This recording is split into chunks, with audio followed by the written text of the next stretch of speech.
access. Thanks, Emily. I just go into jiggle mode.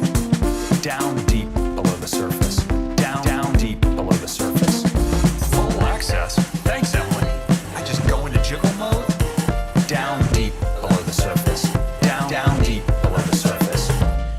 Hey everybody, welcome to another week here at the Think Different Podcast. It is the podcast for all of the Apple Store friends and family, and more importantly, the Apple fans out there, because we are former Apple employees here today to talk about the world of Apple, and there's so much to talk about today. My name is Will TLD, here every single week. This is episode 59. That's right, there are 58 other episodes besides this one, which is crazy to think, and we are so close to that number 60. In Roman numerals, I believe that's LX, I believe. You know, I should know that because I'm Greek. But I'm also here today with my friend, my pal, my partner, a guy I worked at an Apple Store for 10 years, and he is definitely Mr. Keto Frank Funk. How you doing? Hey, I'm good, Will. How you doing today? Things going well. All right, I'm glad to hear that, Frank. And Frank informed us today that his keto weight has continued to decrease thanks to the teachings of the Will TLD. Frank, tell the world how much you lost. I lost 41 pounds. I've been doing this about approximately 3 months. And I lost 3 pounds this week. I'm at 205, getting close to my fighting weight when I was in the ring in the PAL League. Drop a few more pounds, I'll be ready to go back in the ring. That's right. Frank is going to get back into the ring and box his way to victory to become the next heavyweight champion of the world. That's right. I'm gonna fight Iron Mike. All right, well, I'm sure no one will pay to see that. All right, everybody, let's talk about what happened this week in the world of Apple, or in technology in general, because every week we have a brand new thing we're doing. It's called This Week in History. That's right. That's very creative. All right. 10 years ago, Apple launched its ill-fated social network known as Ping, which allowed users to follow their favorite music artists and friends within iTunes and discover what songs and albums they were listening to. So, Frank, you remember this release of Ping? I do. So talk about it. So what were your thoughts of Ping before you really realized what was happening? Well, if you wanted to follow an artist, to see what they were listening to, and the idea was that they would have some communication for their fans as well. It was, to me, it was all right. I thought that it would go over bigger than it did with, I'll say, the now generation. But I don't think that people were interested that much in following their artists. The only value I saw out of that was you knew when your artist was going to have dates for concerts. That's probably the biggest thing I liked about it. Beyond that, I could care less. I mean, the idea is that they were supposed to post content for that site and only that site. And a lot of people weren't doing that. And then by September 30th of 2012, Tim Cook said that they have received the feedback and it's not something that people wanted, and they discontinued it. So it only took 2 years for this to go away and move on. So yep, Ping launched 10 years ago today on September 1st, September 1st. Yep. So it only took 2 years for it to go away. And actually, Apple launched Apple Music Connect, which was supposed to be like the newer version of Ping, but the same thing happened and they shut that down too. Well, I'll tell you, to me, it's one of the things I like about Apple. They will try different things. If they work, fine. If they don't, then they shut them down. And it's not like they're asking you for a subscription to whatever the item is. They're trying it out, see if it works. If it works, fine. If it doesn't, okay, then they'll get rid of it. Well, Apple definitely tried splitting their stock, and that's exactly what they did, ladies and gentlemen. They split the stock on Friday, so as of today, when you're listening, you already know that your stock has been split 4-1, and there were 4 groups of traders that gave feedback based on what they felt like if it was worth doing. 2 of them said rating buy, so I'm guessing that means that you should definitely buy stock. One was neutral, which means that it's hard to say right now what's going to happen. And then one was overweight. So I guess that means that it probably isn't a good idea to do it. Well, he just felt that, or I say he, it's the universal he, not the politically correct he. That analyst felt that the stock was overvalued and that you may not want to invest at this time. But when Apple split, the stock was available at about 122, and right now it's selling at 131. Now it's down today almost $3, but nonetheless, these other analysts are saying that the Apple stock should be in the neighborhood of about 150. So that's their target price. So even at 150, to me, that's a very good stock to have. Yes, I had two people that I know invest into the stocks as well, and our split has been amazing because we had stock for years. To see a 4-to-1 split, the amount of stock that we gained, for instance, when I hit, I think 1.5%, that's like $1,000 in stock for me. Yeah, of course. So that's how crazy that is. That's a very small percentage now, and I'm just waiting for the next split. Let's just keep going. Well, let me tell you something. Warren Buffett doesn't invest in Apple because it's a gamble. Okay? Yeah. Warren Buffett is one of the top investors in the world, and when he invests a ton of money, more than you, me, your father, your mother, my father, my mother could amass in our lifetime. So if he's buying, pretty much. And he resisted for a while, didn't he? He did. But he's fully gung-ho now. So for the casual investor, if you have some money laying around, I would definitely suggest Apple. Well, now the question is, would you suggest Samsung? That's a hard one for me because I'm not a Samsung fan. But one of the fellows that I used to be in an investment club with, he told me two things. Pigs get slaughtered, meaning if you're greedy, you're going to get slaughtered. And two, never get married to a stock. Our theory in the investment club was when we looked at a stock, we said one of two things. All right, if the stock is selling for X value, how much will we be happy with making on this stock? In other words, we would set a top limit and a bottom limit. So if this stock goes up 10%, would we be happy with that? And the majority of the time we said yes. So that's when we would sell. If it went down 5%, then we would be looking to sell. Even with Samsung or any company, Tesla, Cisco, Morgan Stanley, any of those, it's a matter of you just have to look at what they're doing, what the stock is selling for. The other thing is, if you're going to have to invest a lot of money for a small number of stocks, that's what you want to think about. So, like Samsung, what's their going price now? Well, remember, this is also in Korea. I don't think they trade on the market here in the U.S. I believe they trade only in Korea, which is at 56,300. But I'm assuming that's in their currency. Yeah. So that's why it's a little too high. But I don't know if you could translate that. That's what they're trading at right now.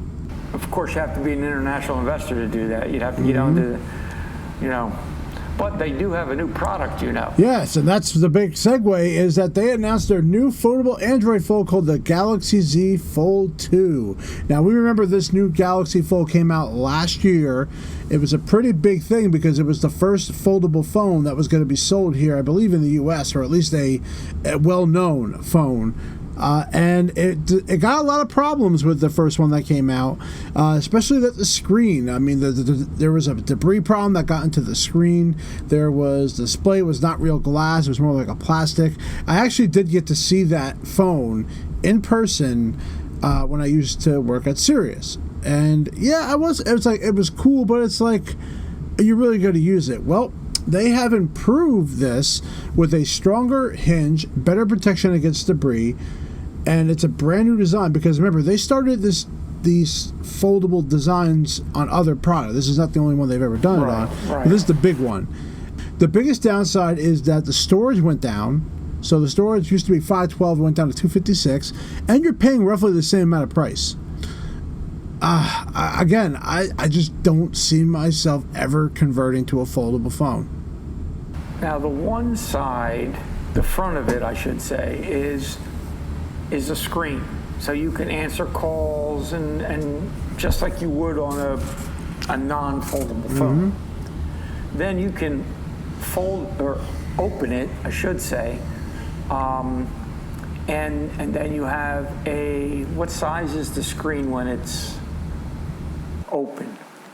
Does it say? The pixel dimensions are 2260 by 816, and it's 6.2 inches. To me, now something like this could be beneficial to a business person that is doing charts, graphs, spreadsheets. Because the larger surface allows you to have more information in a single screen. Could be beneficial, but again, how often are you going to use it? And is that going to replace an iPad or a tablet of some sort? Remains to be seen. I like the foldable option where something's on the bottom, like you can watch YouTube on the top, and you can do like messages on the bottom. Like that's cool. I do like that feature. This one is pretty powerful too. This is a 12 gigabyte RAM, so this is a lot of RAM that goes into this to make this work, which is pretty impressive. It's got the 5G on it. It's got the stereo speakers. Trying to position it as a luxury device because it's the most expensive phone literally out there to buy. So you got to have some money or investment. I think it's like $86 a month if you want to invest into it. That's crazy. Hey, this is Adam Carolla from the Adam Carolla Show. BetOnline continues to be your number one source for all your basketball wagering needs. Whether it's pro or college hoops, BetOnline has it all throughout the entire college and pro hoop season. BetOnline has up-to-the-minute odds, stats, trends you can follow all season long. Follow your favorite team's path to the playoffs with in-game live betting, contests, and all the best player props as well. BetOnline is one of the world's best wagering platforms anytime, anywhere, and you can follow from your desktop or your mobile device. So, head to the website today and become part of the team. BetOnline. BetOnline. The game starts here at BetOnline. This is the plaintiff, Epic Games. They said they wanted to start a new direct payment system over the defendant's rip-off store, stealing 30% of the profits, please. They stated Apple imposes unreasonable and unlawful restraints. Also, the other developers, like Amazon, catch a break on those deals, and they feel it's not right. They are suing for a lot of money, the money they believe they're owed. This is a defendant, Apple. They said they're not budging on their policies and ordered the plaintiff to comply. Since they didn't listen, they kicked them off of the App Store. Google also kicked off the plaintiffs due to their little complaint of their fees. Apple had all the rights to remove their developmental license, and these guys are just not thankful for the development of this platform to sell their Fortnite coins. They're accused of not playing along. These companies are not actors. They are real companies pending in a civil court. They're going to have their case discussed right here on the Think Different podcast. That's right, everybody. It is time for the People's Court here on the Think Different podcast. I hope you enjoyed that special opening I made. That's right. Every week that we talk about Epic Games and Apple, we're going to do it as a People's Court intro.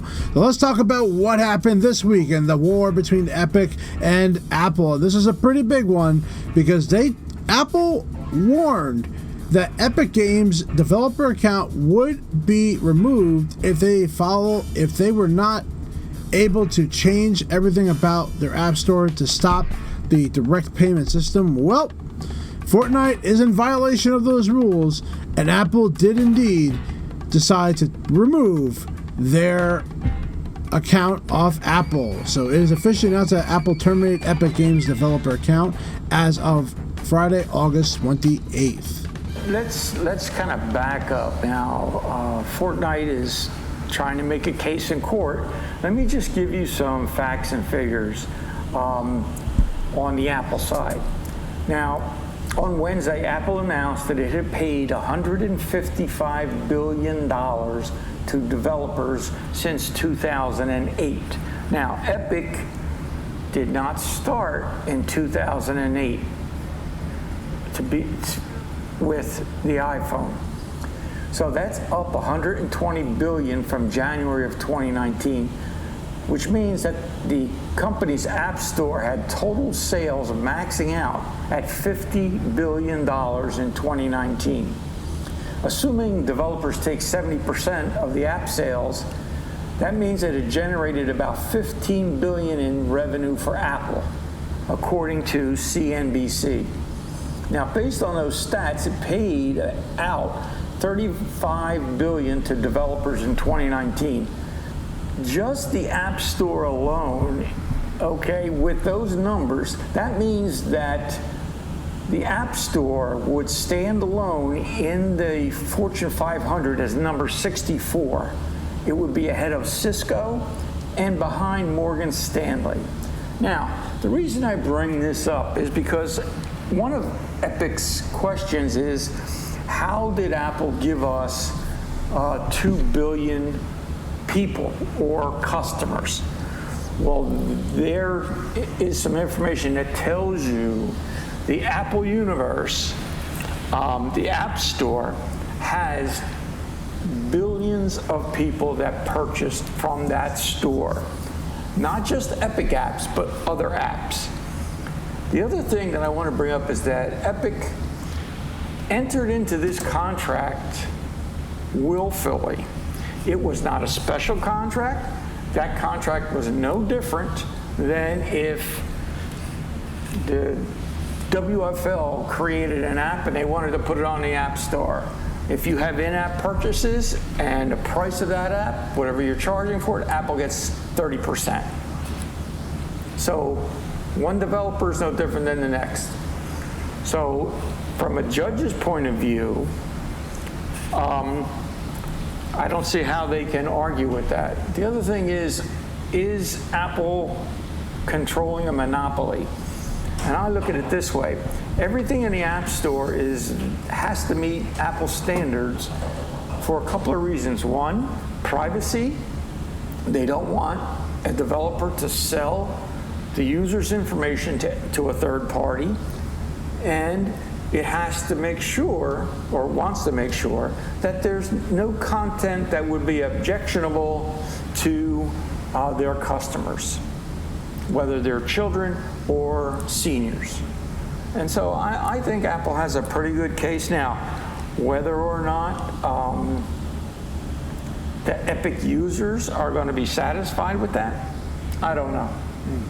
But we'll see what happens. There may be some sort of settlement, I don't know. But the problem is, if Apple moves in the direction of reducing that 30% for Epic, well, that kind of opens the floodgate to, well, what do you mean? How am I any different than Epic? Right. So I think therein lies the rub. So this was the statement from Apple when they removed it. They stated that we are disappointed that we have to terminate the Epic Games account on their App Store. We've worked with the team at Epic Games for many years on their launches and releases. The court recommended that Epic comply with the App Store guidelines while their case moves forward. Guidelines they've followed for the past decade until they created this situation. Epic has refused. Instead, they have repeatedly submitted Fortnite updates designed to violate the guidelines of the App Store. This is not fair to all other developers on the App Store and is putting customers in the middle of their fight. That's a pretty good point. We hope that we can work together again in the future, but unfortunately that is not possible today. And so that means they cannot submit any games to the App Store whatsoever at all. And any of their other games that they've also have up there are also terminated. Since that has happened, it's as funny as it is, Apple has now put a new game in front called the PUBG. So in order to fight Fortnite, PUBG is an app that does exactly the same thing as Fortnite. And that is now featured under the Today feature. So that's a retaliation. It's just to tell you, hey, there's this new game that's exactly like Fortnite that you can play. So that's a slap in the face to them. I like the phrase. So, you know, the phrase that's great is, it's not fair for other developers on the App Store and it's putting customers in the middle of their fight.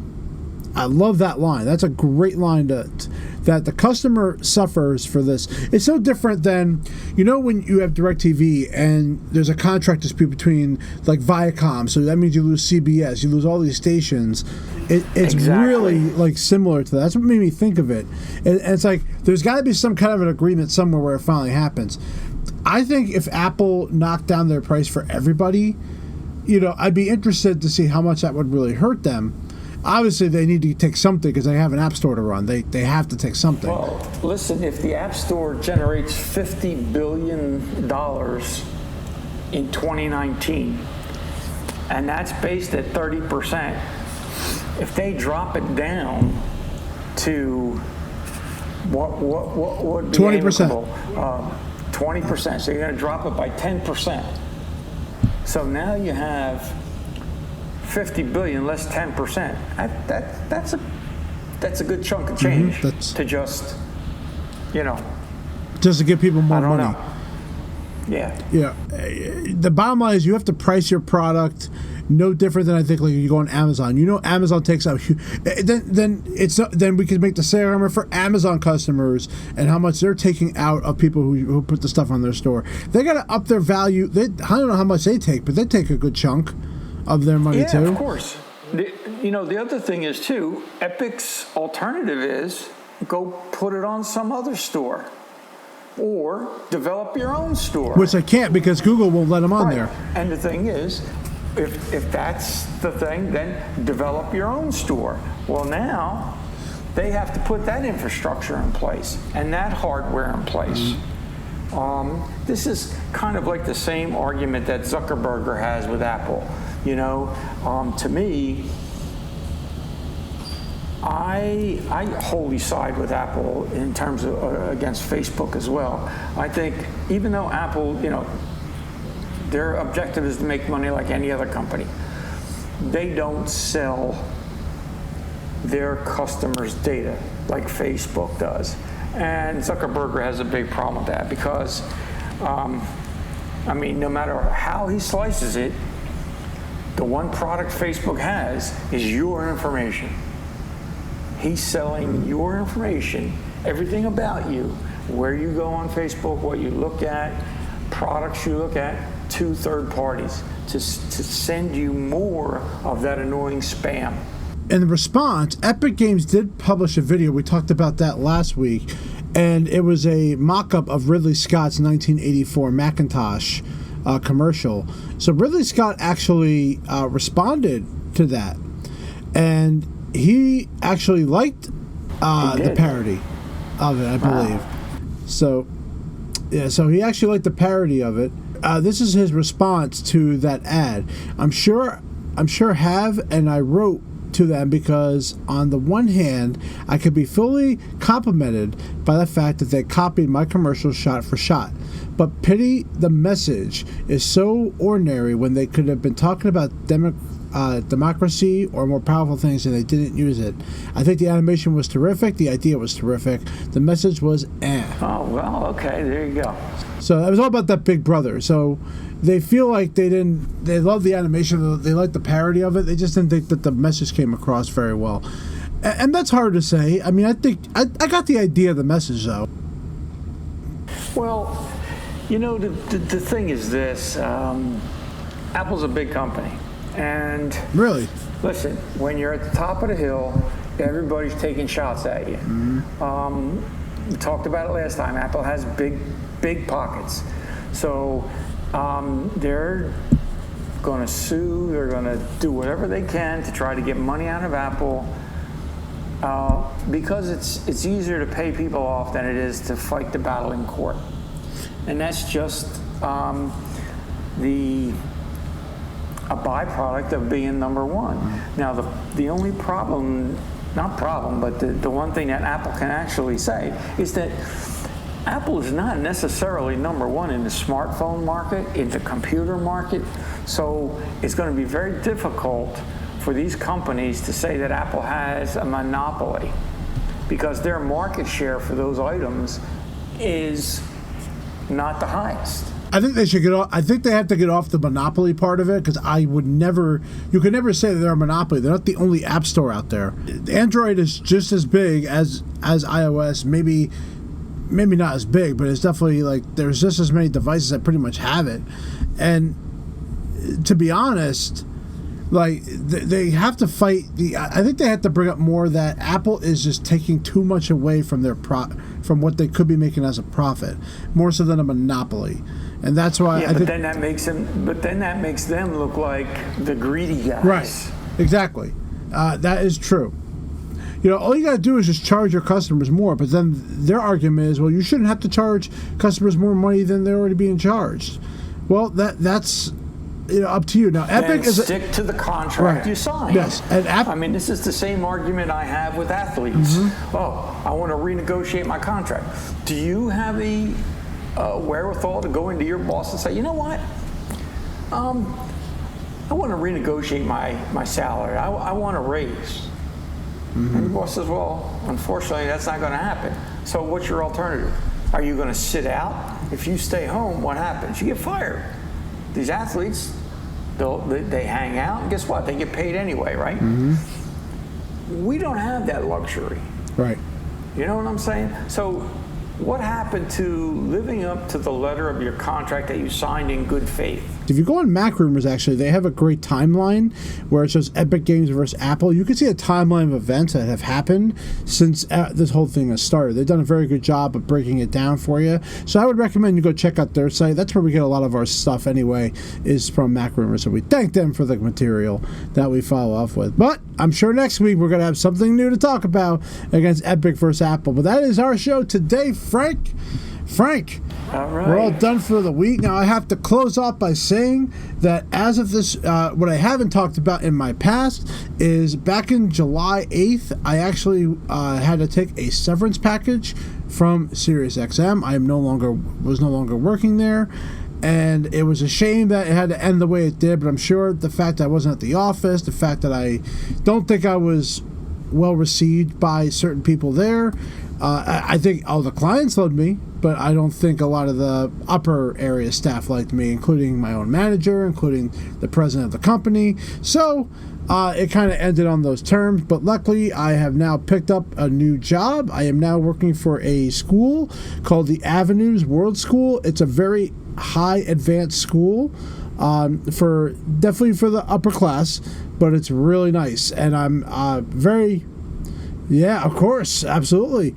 So I'm very happy to be a part of that, and we're moving forward in my career, and it's great because I get to work there, get to work remote as well, so it all works out great, and everything's kind of starting to get back on track with my life, and of course the pregnancy continues because we are very close to December when the birth of my baby, which we have now named Lucas William, is going to be coming into this world, and he will likely take over the podcast at some point. So, yeah, there you go. And with any luck, I'll still be around. that's right. And Keto Frank will be down to 100 pounds on this keto diet. So, all right, Will. All right, Frank. So we are done for this week. Thank you again for joining me for every single week, guys. Remember, you can see other items we've talked about in previous episodes. One of our most popular episodes out there is the Genius Bar. We actually break down the entire Genius Bar. That's like one of our first episodes, around episode 5 or 6. We number them on purpose so you can actually see all the numbers and we can reference them that way. So check out some of the older episodes and download them every single week. That is Mr. Frank Folk. I am Will TLD. We thank you again for joining us for another edition of the Think Different podcast.